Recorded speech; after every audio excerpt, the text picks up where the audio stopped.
Imaginez Moutoumou a eu 350 millions de dollars.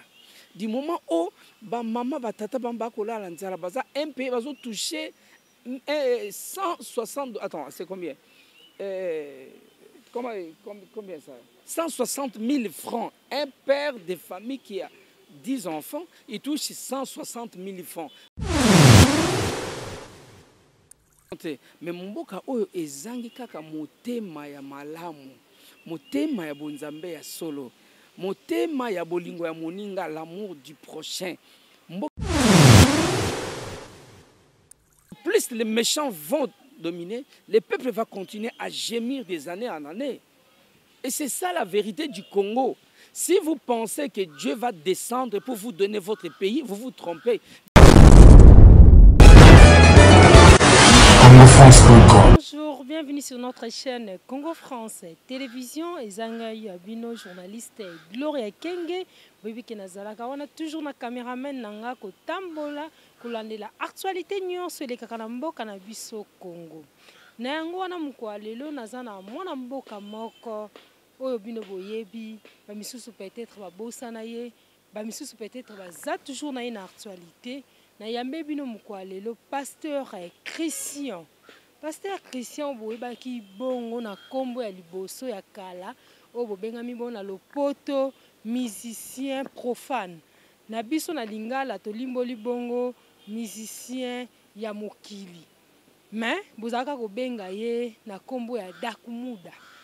Esali bambula ebele, peut-être bomonaki sous actualité te, peut-être bobosana ye parce que bino babonné à Congo France Télévision. Nazalaka wana toujours pour kosunga bino kolandela actualité nyonso to mutu mususu bobosana na nzela mutu mususu bobosana mutu boyebaka lisusu te to récupérer na mokwa lelo monsieur Christian le pasteur. Bonjour monsieur. Bonjour ma soeur, bonjour. Que Dieu bénisse. Bon, to sepel ko yamba mokwa lelo na bilili na biso ya Congo France Télévision. Premièrement to ko bana na prière comme ça to ko basi. Tendre Père, nous te disons merci, Dieu Tout-Puissant, Dieu d'Abraham, Dieu d'Isaac et Dieu de Jacob. Yahweh, c'est toi le maître des temps et des circonstances. Aujourd'hui, c'est un temps et ce moment, c'est une circonstance que tu as permis et prévu que nous soyons tous dans ta présence. Voilà pourquoi nous te sommes très reconnaissants. Je laisse ces moments entre tes mains, Seigneur. Je sais que dans l'autre bout du monde, il y a quelqu'un qui a besoin de toi. Il y a quelqu'un qui a besoin de ta parole, Seigneur. Il y a quelqu'un qui a besoin de ta pensée, Seigneur, aujourd'hui. Laisse que celui-là, Père, soit édifié aujourd'hui et que quelqu'un trouve grâce à tes yeux au cours de cette émission. Au nom de Jésus-Christ de Nazareth, l'heure est à ton règne, l'heure est à ta volonté, est à ta volonté pour la RD Congo, Seigneur. Nous nous appliquons, Seigneur, pour conquérir le bien-être du peuple congolais en cette année 2022. Et nous ne pourrons y parvenir qu'avec toi. Sois avec nous et nous nous levons comme un seul homme. Au nom de Jésus-Christ de Nazareth, nous avons ainsi prié. Amen. Amen. Pasteur, na recevoir lipamboli nanga na mkwale loko yamba na plateau nanga yesalinga esengo makasi. Nzambe apambola yo, nzamba batela yo, Congo France et Kenya Musika. Et le Congo France, eza koleksa sango malamu. Nanzela Congo France, mokiliza édifié, pe mokiliza kobika. Donc, Nzamba Pambola Congo France, Apambola pe promoteur, il y a Congo France, Apambola maman. Merci beaucoup de recevoir le Pamboli wana na boss nangai Didi Dipumba wazalo bongo na mikili ya poto. Mwana mboka, tomoni toti komona na mikole uti koleka, ba consacrer au pasteur. Au matimo koma tozaki frère Christian, évangéliste, lelo komi pasteur. Message ni ko kopesa na baimboka bazali monde entier mobimba et surtout na bilili ya Congo France bao bazolanda yo pour Congo France tala mama kasi tout ça au moins 300 000 abonnés. Message ni ko kopesa na baimboka. Bien merci. Bon moni pasteur ba komaka yango te. Pasteur ba bota maka yango. Ba bota maka pasteur. Nzamba benga biso déjà uta ebandela mokili. Mais nakati na parcours toza kokende kotengama ti mokolo pe kokaki oyo nga na koma pasteur mokolo nzamba lingaki. C'est vrai, ezali non c'est mes responsabilité monene makasi kozala pasteur bobateli bampate. Donc oyo bandenge bapate bako vivre, bako lia ndenge nini, bako lala ndenge nini, santé na bango ezali nini, santé na bango physique, santé na bango spirituel, nyonso wana yo nde okomisi kosa nini kolandela yango. Mais eza responsabilité monene ma sœur. Contrairement nde bato bamona bapasteur na Nzambe, mosala na Nzambe ovai na yo, bafidèle bake baluki bapesi yo. Baluki bapesi yo. Non, non, nous sommes des bergers. Nous sommes des bergers pour nous battre la bampate. Alors, battre photo yeba, vie na ye situation na peut orienter, tout s'assurer que aller amélie à en bonne santé, à la malam et à zo ko la malam. Donc, ils ont responsabilité pour n'angai. Ils ont la pasteur Christian, ils ont responsabilité. Mais nzamba zolokum. Merci beaucoup Nzamba Zalokumu. Nazonga mo mukie outi koloba pasteur babota manango. Mais vous avez musicien profane. Par là ko expliquer biso parce que ba imboka ba yebike na lopoto ya lingala musicien profane ba bengi musicien mokili. Ozalaka kuna. Yo lobi pasteur babota manango ndenge. Bon pasteur babota mara pasteur. Mais c'est vrai qu'avant, l'homme n'est pas le fruit d'un hasard sur cette terre. Donc, tu as raté par hasard dans Mokili.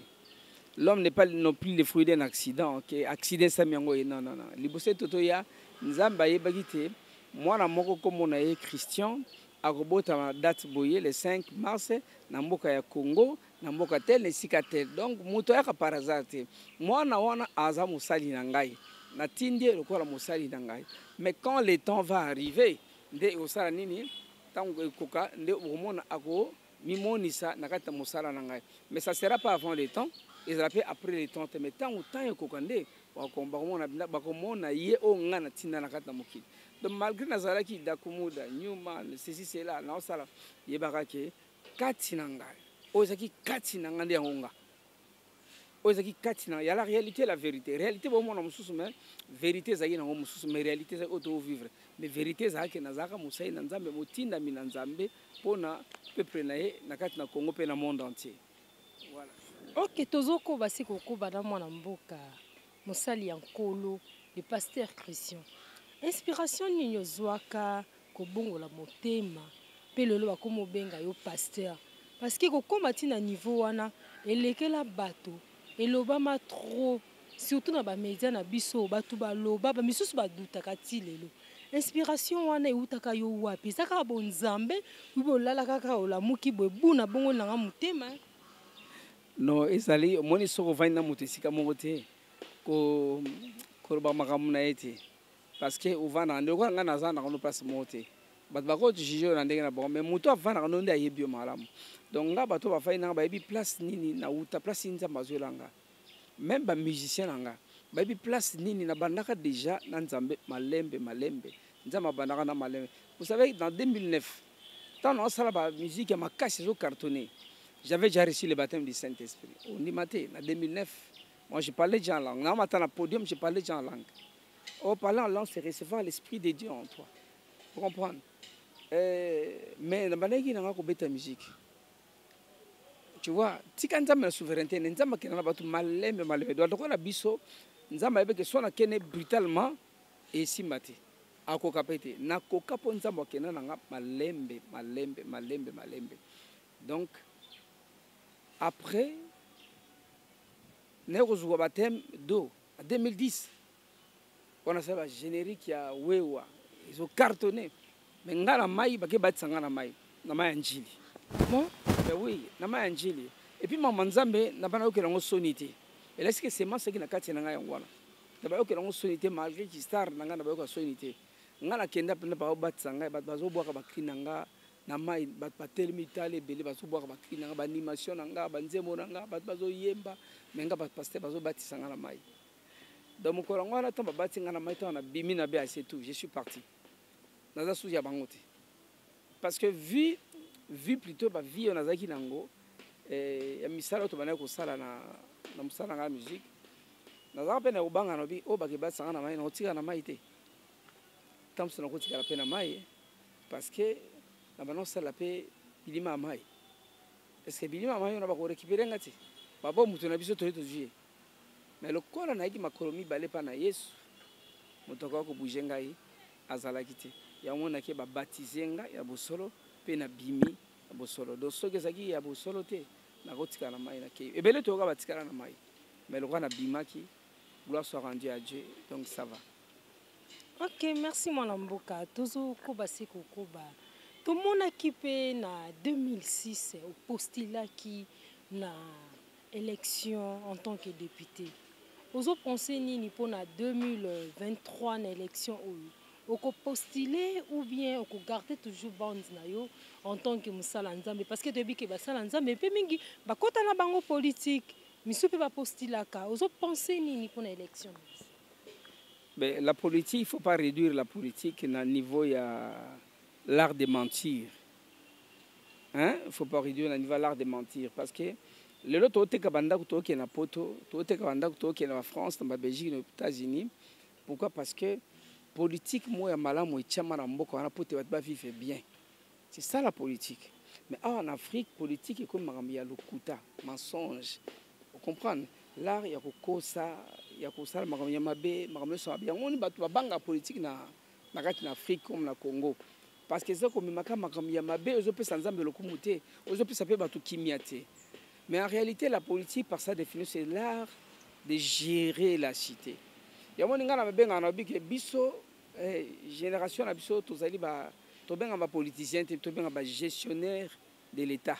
C'est-à-dire ba gestionnaire de l'état bato ba ko gérer mboka. Bato bako gérer mboka mais bato bako na politique té oyo mokili yebi ke politique ya lokuta té bato bako gérer mboka. Donc nous sommes des gestionnaires de l'état. En 2023 on a postulé en 2023 on a postulé na sommet de l'état. Donc c'est-à-dire la présidence de la République. Ah bon? Oui. 2023, nous avons postulé la présidence de la République. L'idée on a postulé en tant que président de la République. Mais quand on a limbo la bisomona. Et il y a c'est lui qui veut être le plus grand, qui soit le serviteur de tous. Et c'est lui qui veut être le premier, qui soit l'esclave de tous. Il y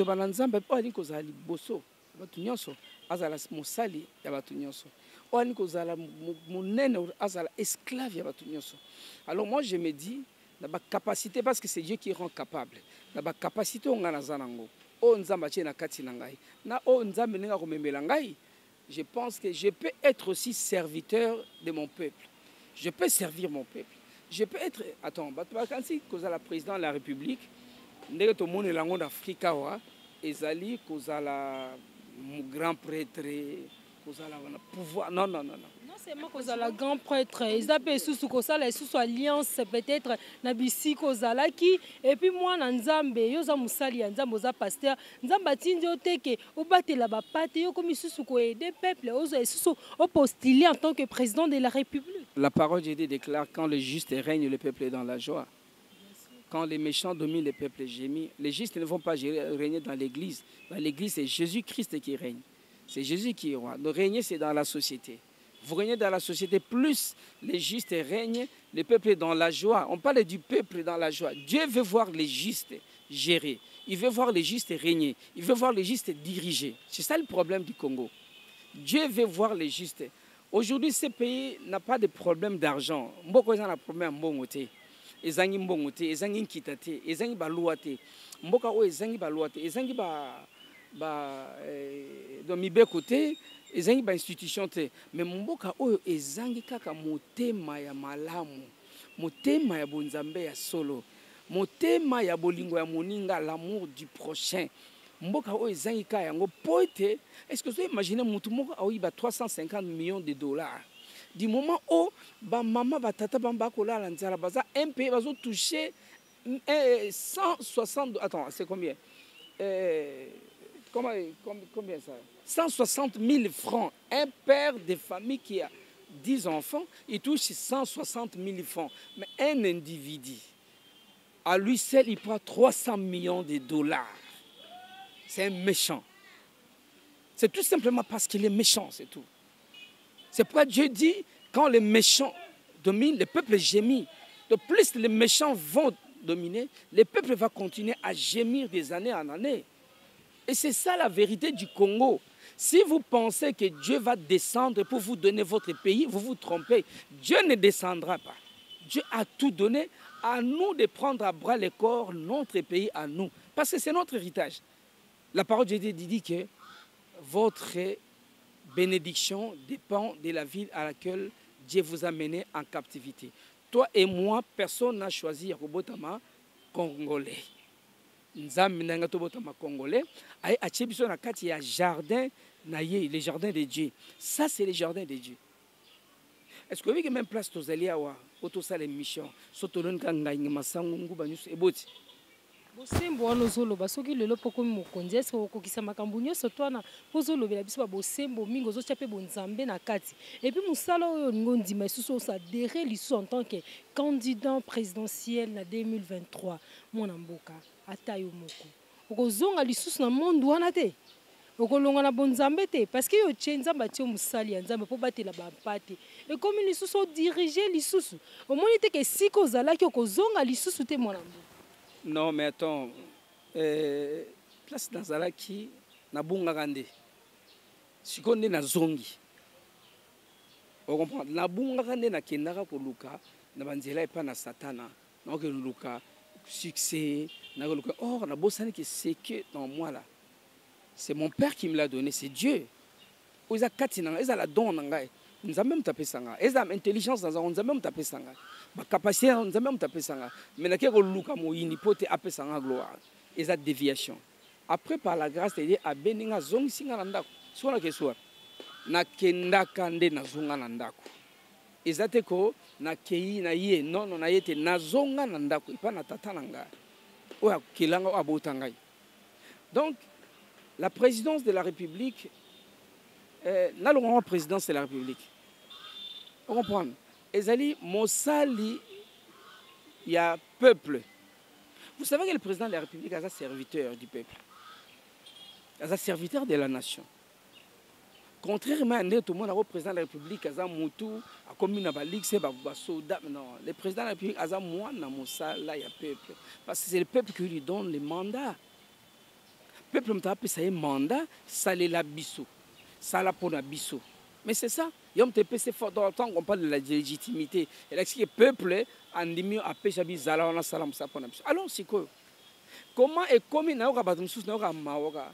Ah, papa, ça président de la République. Toi, yoka biso mawa, ça l'est la biso, na la télévision. Yoka biso mawa, sunga biso, yoka biso mawa. Yoka biso mawa. Papa, yoka biso mawa, tout ça, yoka biso, c'est un droit. C'est un droit. Il n'y a pas à koyoka mawa. C'est un droit. Bien en tant que patron, ceux qui m'ont sali, au beau pessi, à Moussala, à Sali Malamte, vont interpeller. Ceux qui vont interpeller et s'imiter, il y a le besoin de s'imiter. Il y a le besoin de vanda. Tomé comme tout moussous à ça là. Est-ce que vous comprenez? Je pense que logiquement, c'est ça qu'on a la responsable numéro 1. Qu'on a la Mosali. Comme la place Mosali. Tu travailles pour ton peuple. Donc tu te sacrifies. Il n'y a pas de plus grand amour que de donner sa vie pour ses amis. C'est ça l'amour du prochain. Ce pays ne manque qu'un cœur d'amour du prochain. Et quant aux autres, est-ce que le bureau a changé? Bon, par la grâce de Dieu. J'ai touché à l'argent. Donc, si maman est sakana na mbongo. Hein? Na sakana na mbongo. Basi, na zana bango ebele. Basi ya ba race nyoso. Na bimara mon. Avion na matango lundi, mardi, mercredi na zongi na zalia. Na habité et l'eau na rosutukela. Tikana kenana lingala wana. Na habité na rosutukela nini? Ngape na na habité na rosutukela nini? Climatisé, avion, succès. Pour un succès, les gens m'adoraient. Les femmes m'adoraient. Donc, on a l'air d'être en train de se pour présent. C'est gloire. Na gloire. Na bimil banda na télé on dit batbaye batondi bateni boko lekate. Faut ba mbema kitwa. Kitana mako foto tambo. Nazo na avion na uti poto nazo na avion bat na Europe banda soki place ina koma ja lemba batwaza niveau po matete kuna ozoma de bandito mona sukate. Na ebite na ina lukanini. Na pena bezo batbaye yembela ngate. Na bezo batbaye yembela ngate.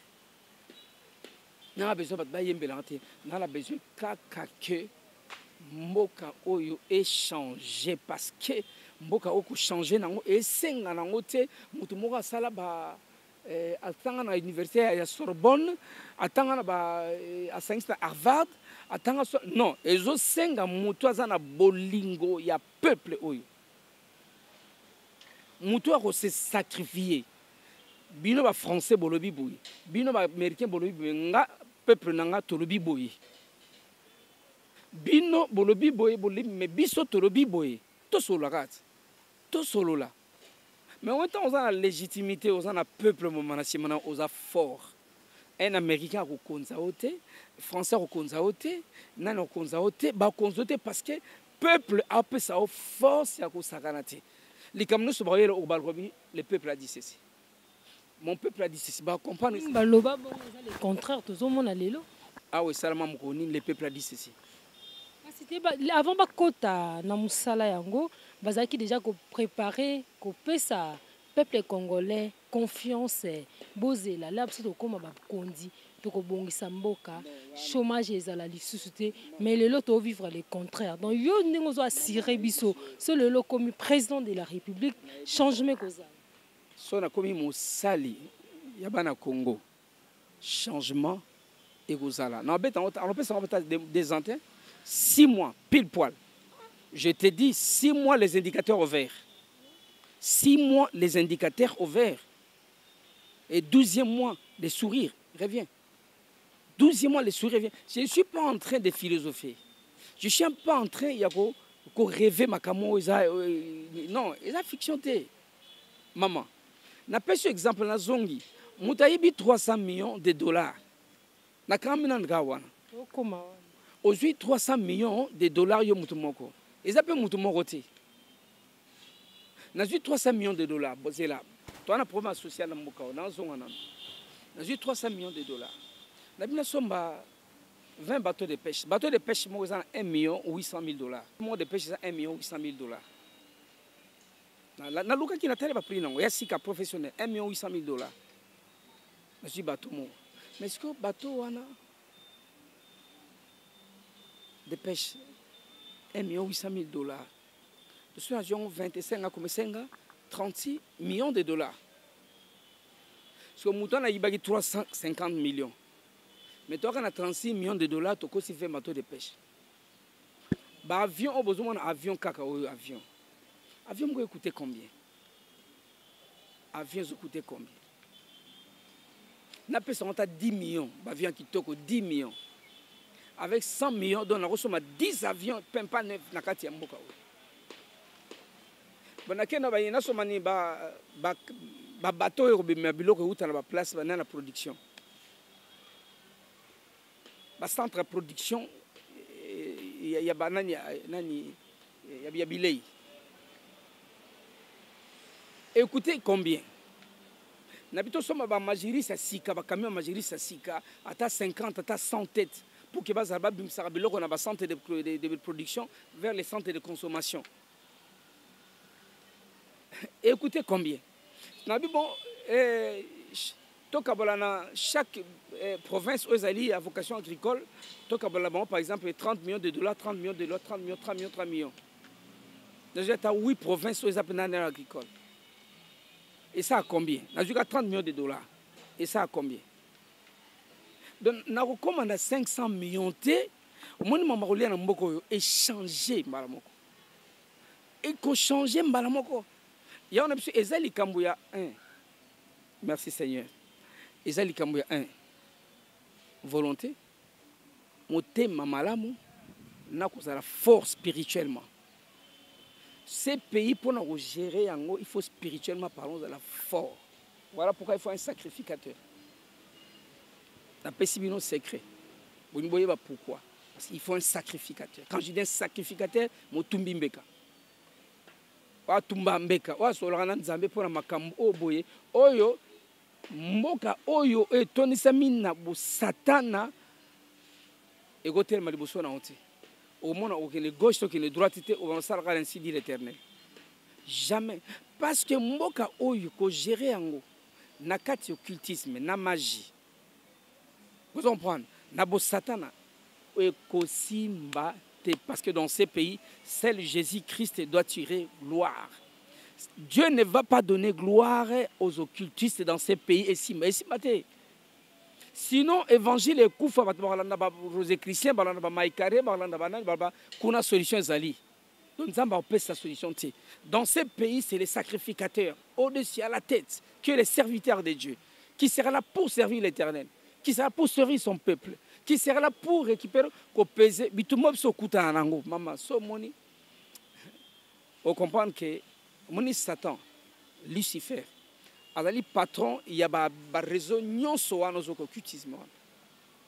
Lucifer, azali patron na bango, chef na bango.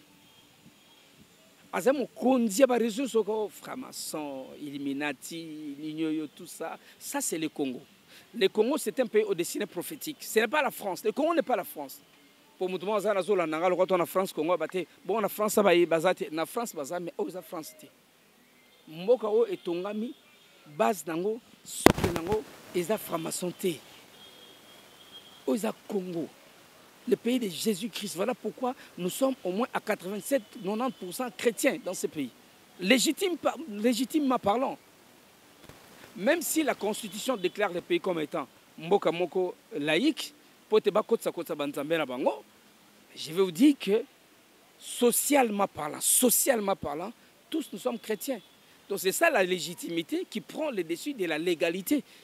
D'ailleurs, c'est la raison pour laquelle la Constitution doit changer en gros. On comprend la mission a changé la Constitution. L'article 1er, le Congo est un État chrétien. Comme ça, nous aurons la Bible qui va devenir la source du droit et des lois de ces pays. Expliquez-vous parce que la Constitution a changé, mais quand on limbo la lisusu mwandambu pour limboka va comprendre la Constitution a changé, objectif non isa bongo, mais quand on limbo la maman pour la Constitution a changé. En principe, il fallait changer déjà. Au moment où le président Félix a dédié à Jésus-Christ.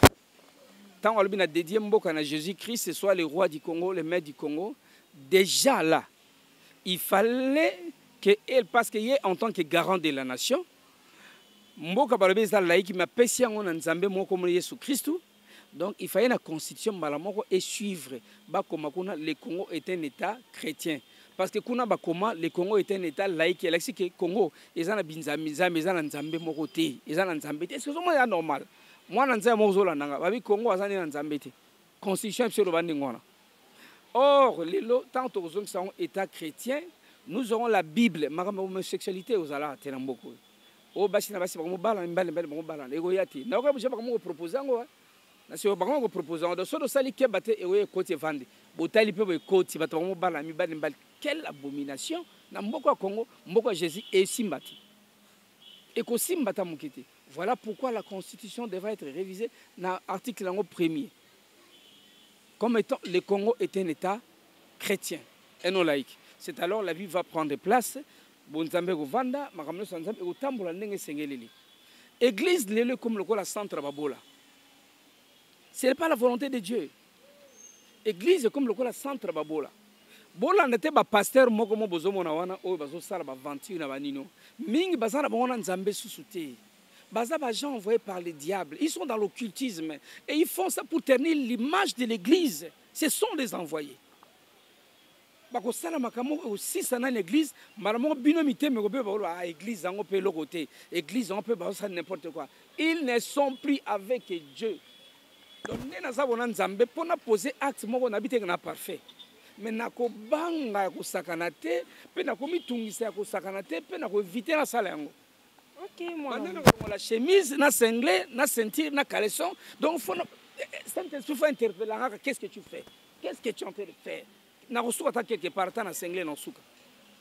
Vous comprenez? Donc c'est pour dire que ils sont avec le diable. Nzamba binini. Bokoye babongo na misala na bango. Tikete za lisumu. Pana biso eza lisumu za lokwa libaku. Na beti na libaku, na telemite pana na parfaite. Soki Bible et Roxamate. Donc il y a que Jésus-Christ qui est parfait. Donc voilà pourquoi je voulais dire que dans ces pays, on a besoin de Dieu seul. Parce qu'il a tout donné et il veut tirer gloire lui-même. Et il faudra que Oyaye, Nebazi Bakotambusa, Mboka Oyo, et bien, ko adorer parce qu'il nous a envoyé pour ça. nous devons l'adorer par notre façon de faire les choses. Adorer l'Éternel, adorer l'Éternel, ezali qu'opposer tous les jours de ta vie des actes auxquels Dieu se glorifie. Kosalaka makambo epesa nzambe lokumu. Donc vie na yo et le beli na yo. Eta leteno, esale na yo, etambol na yo, makambo no musala.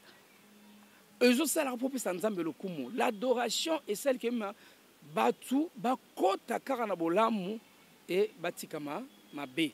Mboka o ezengaka motema ya bolingo ya moninga mama. Ya moni lelo nga na lobi excusez nga eza makambo kutina na bana loba te lokolo ye na bitika na loba bayibanga bayoka raison nga ba chrétien bayoka que le christianisme bayoka ngo que nous devons nous je parle pas moi je dis nous au moins dernièrement le président Félix a lancé albi Jésus prend le pays mais na baza pembeni na ye ba pasteur waza pembeni na ye apparemment ils n'ont rien compris.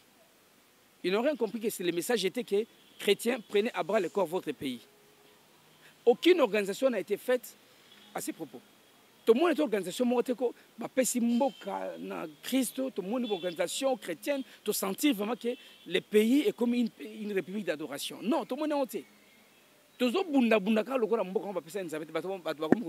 que c'est vrai vraiment qu'il y a une personne qui est-ce que c'est vraiment vrai? Parce qu'on ne voit rien. Les gens continuent à souffrir, parce que la suite n'a pas été faite. Après la dédicace, suite mon fallait ça. Et ça m'a dit moko, yami balimi satmine ezali. Bon, tozoko basiko koba pasteur Christian, pasteur.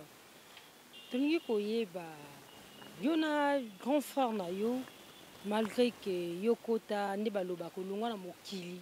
Okota na bonzambe, grand frère na yo Kofi Olomide, vous aurez toujours en contact. Non, mais Toza, à mon terme, mais Toza vraiment contacté. Toza contacté, c'est juste parce que par rapport à Misala Tosala. Comprendre? Toza attend kala to bana ko mona na mingi, pas to bana sa musala moko. Mais si ko tozo mona te parce que Toza na musala moko te.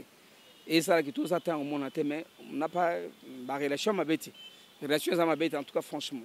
Toi na relation tout ce qui a pour kabana mabeti, tout ce qui a pour beba na pété et l'homme peut salamate. Donc nous avons bonne relation. Mais mutu azana kati ya misala za kosala na tozaka na tante mais soki to mona na bike wana petit frère na ngana bike wana grand frère na ngai ça va to mona kipe ba kitaki na justice française message nyoko pesa epai ba kité na justice française na yoka ki yango pe na landa ki yango pindate na yoka ki yango mais je dis c'est une bonne chose mutako linga malamu mabe ya mutute pasi ya mutute mutu na via ko linga pasi ya muninga te. Mais ils ont l'interpellation et pas naïe. Il y a beaucoup de pourquoi faut que nous se retrouvions dans la place Vous comprenez? Pourquoi faut que nous se retrouvions dans la place pourquoi faut que nous samba? Pourquoi faut nous avons raison, pourquoi faut que nous samba? Donc faut faire en sorte que nous éviter que nous samba. Et puis l'âge nanga mutu nanga il faut pas écouter bamakamone za susute.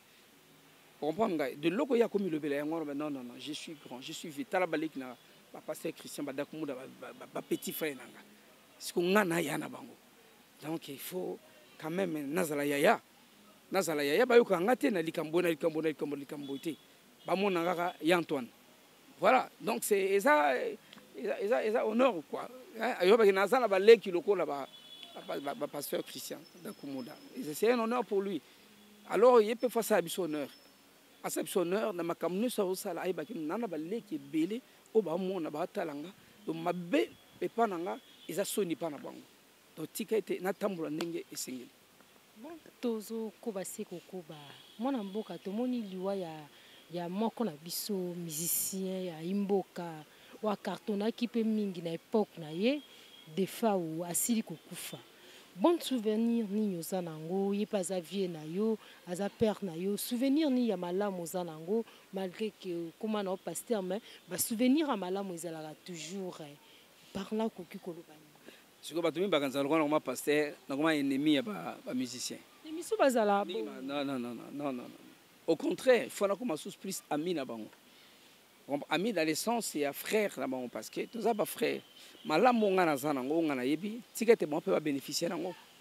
ba bénéficier na bolamu na nzelo nga na yebi nga na poni na lakisa moko na moko tala côté nga ke tala mamto bana ko sala côté ya mabe tala mamalam yango photo sala parce que vie eza boy nga na zui grâce ya koyeba obi jour moto zaka na Sokoda to vani ngai Werason chalo albona facilité au tâche ngai Werason Manda chante et puis toi qui n'a pas ma mission se passe avec na Sokoda na bureau alors ce que Manda chante lo ka sakane ka pe ana aventurer les monde ngaka ku sexa batu la blagueur so Manda chante na lobi likamo bo wana sina bongo na ki frère mais nazana no na ba Sokoda na misala malem Manda chante lobi na misil kamo yo kay boni pe ko frère likamni o intimidé biso ndeni makamo yo ko lengo o ngobang sa biso papa ko na bang sa tiko bang sa biso chose yo c'est intimidation o biso maloba mine bo to mona ke to banga to tika vina biso na vai na sigina o era biso Manda biso ta Manda moni ndenga zan asunde mona biso te biso Manda aza sunde mona biso te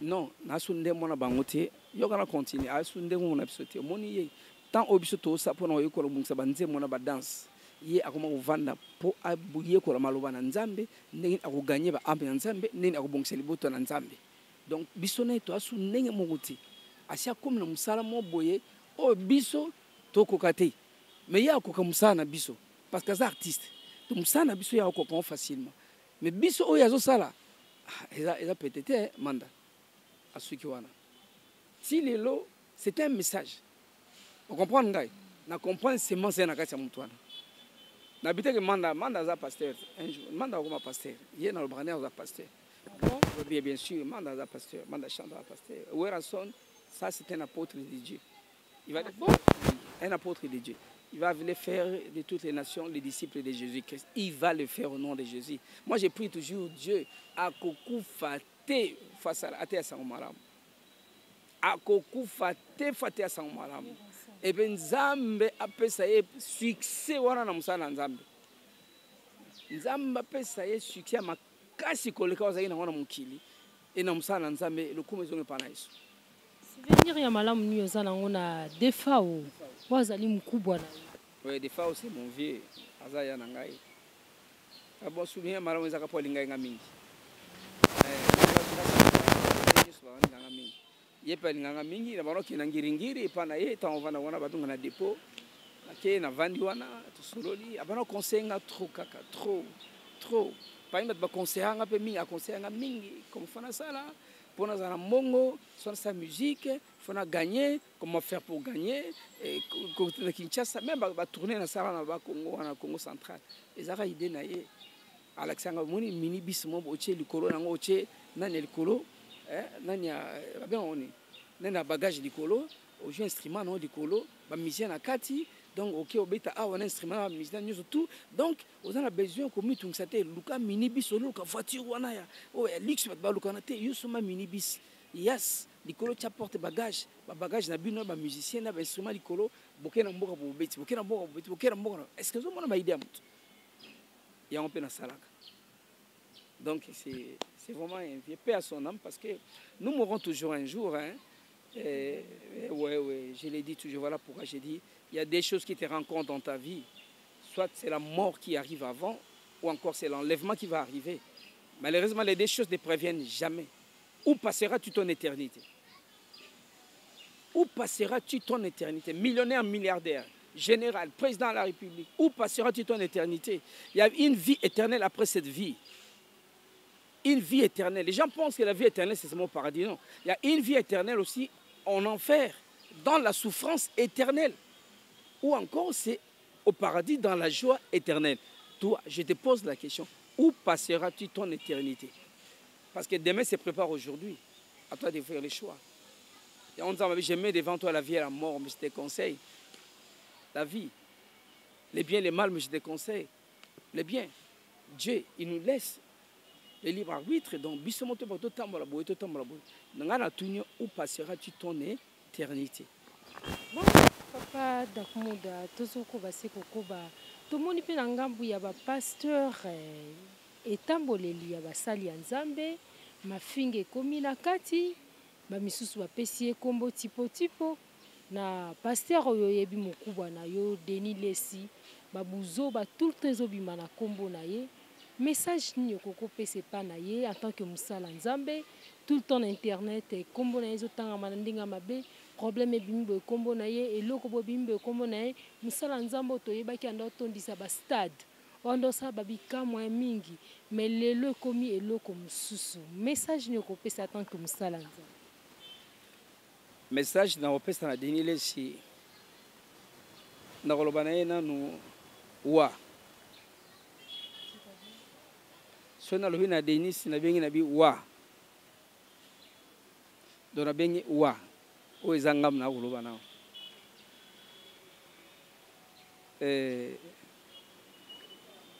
oza papa oza na bana ebele aza ebele mais tolingi ete opesa bana nyonso lokumu na ndako mpe papa akozala azose comporter na ndenge azomona na vision na ye mais bana mpe bayebisi ete papa mo te makambo ozosala bato nyonso bazoloba kaka papa mo bato bazoloba siko papa osani aotelema bato balobi mpe nasala nini natala nanu na rectifier nanu batire na ngai peut-être que ngam nazokende malamu te yamoni bana nyonso baza koréclame kaka donc nga na osenga na ye kaka a changer de fusil d'épaule s'il faut changer de fusil d'épaule pour gagner a changer de fusil d'épaule ezala bien nzambe aza lokumu. ok mwana mboka tomoni gouvernement warrior toyebi koyebi mayi politique d'ailleurs ozali candidat président de la République pour l'année 2023 gouvernement warrior na bambulo basali bilan nango eza oza candidat serviteur du peuple président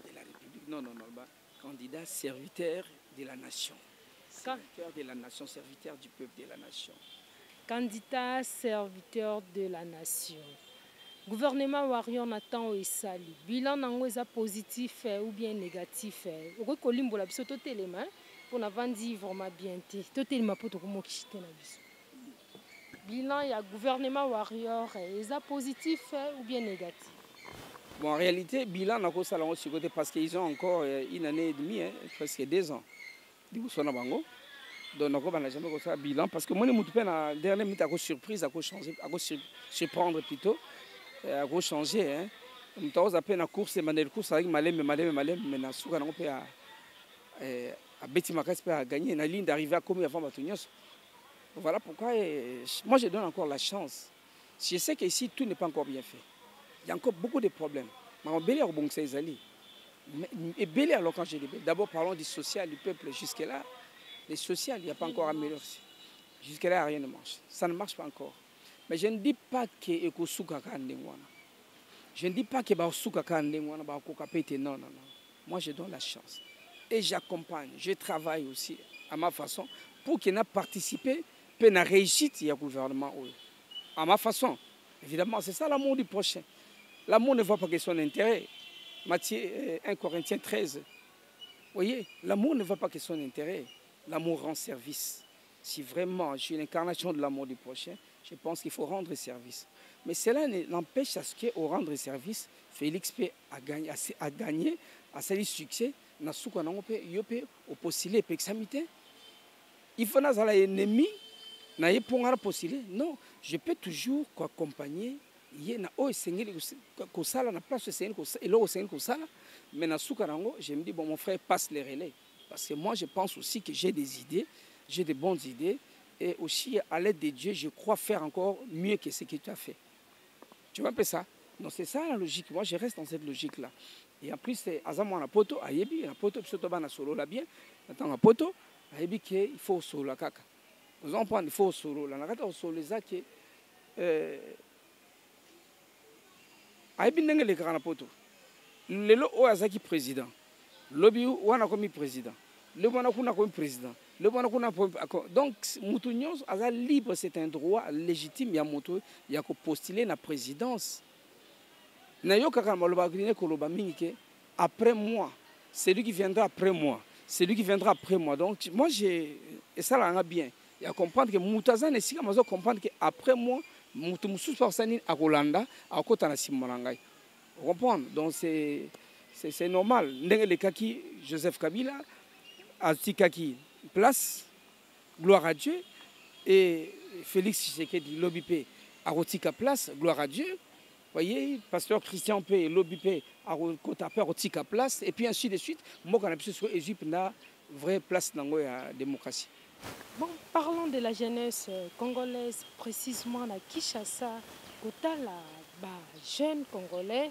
Comme on a idée, mususu alobi na mboko tote comme mutu azo part na ye ou soit boboti kangana melalanga bombe pour na yebi situation ya ndaku te souffrance na ndaku bato bazonyo kama tandis que to komona sous détournement ya mbongo et salami makasi et pas conseiller ya président de la République côté jeunesse ezokufa jeunesse lelo kulu ne tondi malgré ba opération zéro trou mais kulu nezo ko résister toujours na Congo. Par là, au Koki Kolobanini, pasteur Christian. Je pense que le phénomène Kuluna, à la base, c'est l'absence d'une valeur d'échange à la société de cette jeunesse. Absence d'une valeur d'échange à la société. Nali mbola malam. Kozanga eloko ya kopesa na société pour te société peso ba moyen ko vivre. Ndengo za na base. Jeunesse aza eloko ko salate aza occupation te ana musala te ayelo sala te alors ceux qui mutazangi yango ndenga kozwa mbongo mosolo omoni ozo sa musala aussi comprendre osa musala non eza une valeur ozo pesa échange na société ko pesa op salaire na yo la fin du mois oko vivre oza na terre osa n'importe quoi te ozo comprendre mais ce que jeunesse wana kolala kolamuka amona te akozwa mbongo wapi esi osa nini et là, c'est ça. Malheureusement, bavandi batali atali biceps na bina makasi na fort. Ah, yeah, togena coin, bavandi na coin. Tolia chumbo. Langa jangwana. Tolia chumbo. Bana batbaki na comment on appelle ça na wenzi. Pour botter la bango biloko, pour botter la téléphone, pour kalebat na butu, pour bazo mbongo, pour basa. Tu vois un peu ça. Alors, c'est ça qui est à la base. Mingi ya phénomène parce que les parents, tout ça c'est les social. Les parents sont devenus démissionnaires. Papa est démissionnaire parce que social, ils ont koufa. Papa a collé sa famille na eti. Bakulu na ba wuti. Ba wuti na ba famille. Bakulu na ba wuti na ba famille, ba bimeli na famille. Donc ceux qui déjà famille ils ont kokate, ils ont produit bakulu na. Or ceux qui moi na bi ke na ndako na biso ya kolia ezali ya komeleza ni ezali. Et puis, papa non, ce qui n'a pas donc on a vivre mais tant papa vous attendez à quoi? On doit régler absolument les sociales de ces pays. Les sociales. Vous voyez, qu'on pèse, qu'on redonne à nos parents pouvoir, autorité en tant que parents, à travers les sociales. Vous voyez, les sociales, le secteur social. Il y a un phénomène, le lobbying phénomène qui existait. Et puis, quand on va conseiller à président Ibimbo, je parlais des méchants ici. Il y a des bagistes qui chrétienne. Jusqu'à la mort, je resterai toujours chrétienne. Donc, je vous dis que les grands projets des sociétés, c'est l'amour du prochain. La révolution culturelle, la vraie culture congolaise, parce que la culture, c'est l'identité, le fondement de l'identité d'un peuple. C'est quoi la vraie culture congolaise? C'est non seulement un message évangélique, mais c'est la culture congolaise, l'amour du prochain. Les Congolais sont des gens au Nzambaboti Bango, Nabolingo. Mais cette culture a été déviée, vous comprenez, au bénéfice d'une culture importée et imposée. Il y a un Congolais à comme vivre vivre intérêt. Or, l'absence, le manque de l'amour du prochain amène le manque de l'amour de la patrie même. Le manque de l'amour du prochain ramène les vols, les viols, les détournements, les tueries, l'absence du caractère sacré de l'homme. Or, nous ne pouvons pas nous faire du mal. Togo Sala Mabete. Sautel n'a pensé, on a publié, pensé, on a photo, on a pensé, en tant qu'auteur, j'ai dit, le plus grand bonheur, c'est d'être l'auteur du bonheur de l'autre. Le plus grand bonheur, c'est d'être l'auteur du bonheur de l'autre. Donc, kozwa pe ko bonga ya muninga, soki yom to saliango oyoki esengo ko sakanati. Au moni ki oza heureux, eza bonheur pour nous. Est-ce que vous avez imaginé? Donc, vivre pour l'autre. Les problèmes, c'est au niveau de l'amour du proche. Le manque d'amour a conduit ces pays à la destruction. Le manque d'amour. Or, l'amour, c'est Dieu. Là où il n'y a pas d'amour, Dieu n'est pas là. Ces pays ne manquent pas de... D'ailleurs, on est même assemblée nationale, assemblée provinciale. En principe, même au Sénat. Et qu'on a la honte. Pour parce que tout ça, les belé, bavlois et belé votamment. Bavlois est belé en réserve. Ils ont mis en application. Mais ils ont continué pour passer à l'homme. Bon, on a dit que ça il y a 20 ans passés, 30 ans. Tout ça, la loi il y a 20 ans, 30 ans passés, ils ont dit. Tout le monde par mettre en application la loi. Ce pays ne manque pas de textes, je vous dis. Ce pays a tout prévu. Les textes, oui, c'est vrai qu'on doit réviser les autres. C'est ce qu'on comprend. Mais si vous avez la loi, ezali wapi et ça la nini. Non, on doit retourner d'abord à la mise en application de ces lois-là. Oui, salima, écoutons ça, mboka. Mais l'absence de l'amour, la méchanceté fait que va détourner maman. Va détourner maman. Les méchants, ça c'est les méchants. Et les méchants, c'est ma descendance, badepti à Satan. C'est lui le méchant. Mais je sais une chose que j'en appelle à l'éveil. Voyez, dans les réveils. Réveil, Zali. Mais dans les réveils, maintenant, je ramène l'éveil. Je ramène l'éveil. Comprenons que nous sommes des bergers. Et nos brebis, ont un problème. Les brebis ont un problème. Et nous devons trouver des solutions pour ces brebis-là. Et Dieu va tirer gloire. Et Namboka Oyo, spirituellement parlant, soza li kolote, oko gérer mokote. Au coût de 500 000 $, 1 million, 5 millions de dollars, au kokate ko résister parce que l'argent est un esprit. Alors il faut avoir l'esprit supérieur pour gérer l'argent. Il faut avoir l'esprit supérieur qui est le Saint-Esprit qui est en moi là. Qui est en nous, hein? Nous qui avons reçu le Saint-Esprit. Pour comprendre que Lucifer n'a pas raisonné satanique. Yé papa na bon Lucifer na mo konzine na chef na. De lokola yé ko kokanga te. To babilo na bon nyuso sala jamais moko te ko kokanga. Ata ba sangani 10 000 nganga. Ata ba sangani 100 000 nganga au nom de Jésus tout et là par la foi mboko ekeliboso si esprit parce que toute nation a un esprit socle. Quel est l'esprit socle de cette nation? Les Chinois tout le monde a un bouddhiste. Na Bouddha. Banane tout le monde a un bananyo. Banane tout le monde a un bananyo. Bon, que les Congolais, qui sommes-nous? Voilà pourquoi je dis la prise de conscience de notre identité divine. La prise de conscience de notre identité divine. Prise de conscience. Il y a identité divine. Toza banani. Et qu'influer ma kasi na beaucoup parce que le développement est d'abord spirituel.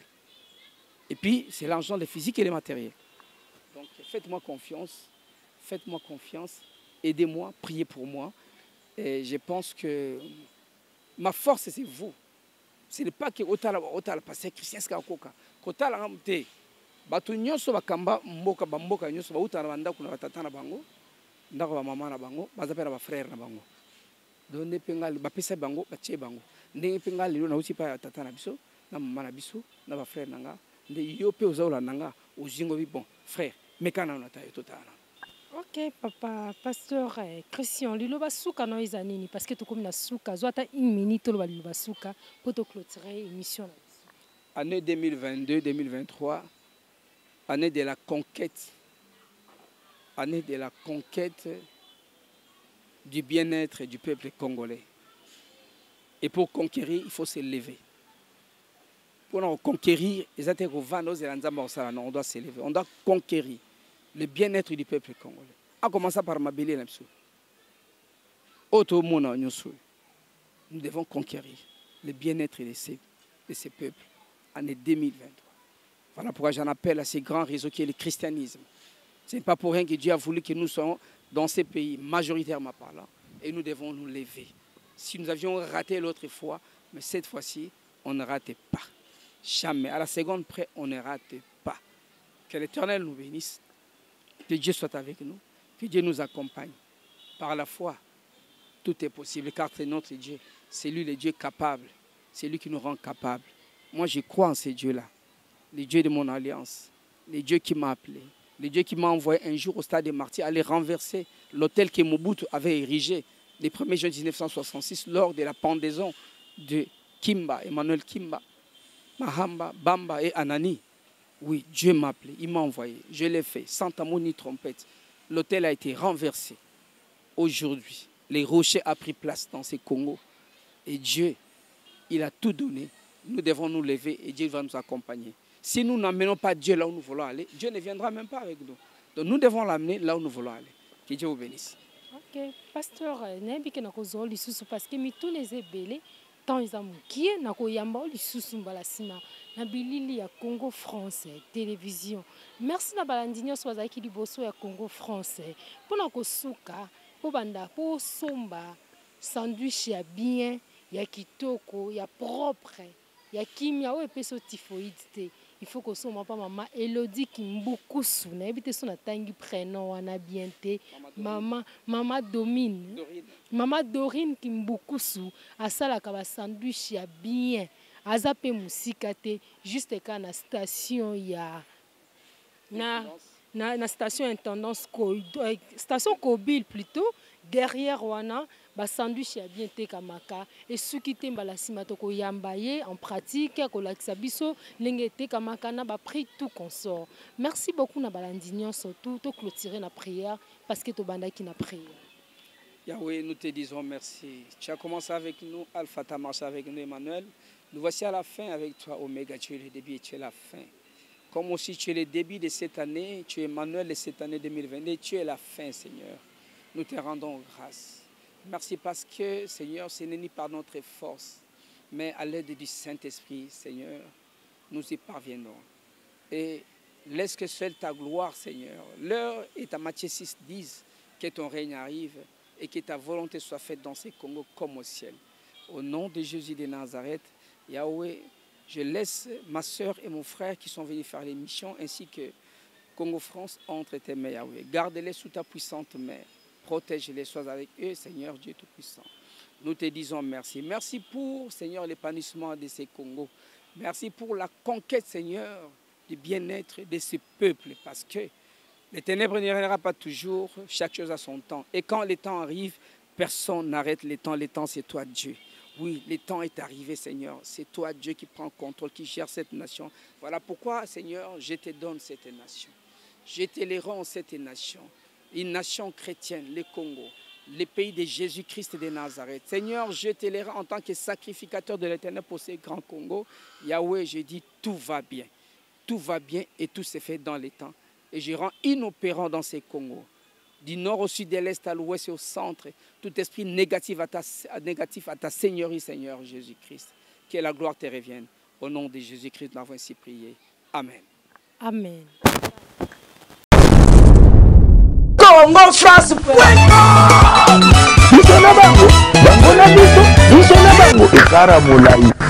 France.com site ya Congo masolo ya danger masolo ya kitoko. Congo France.com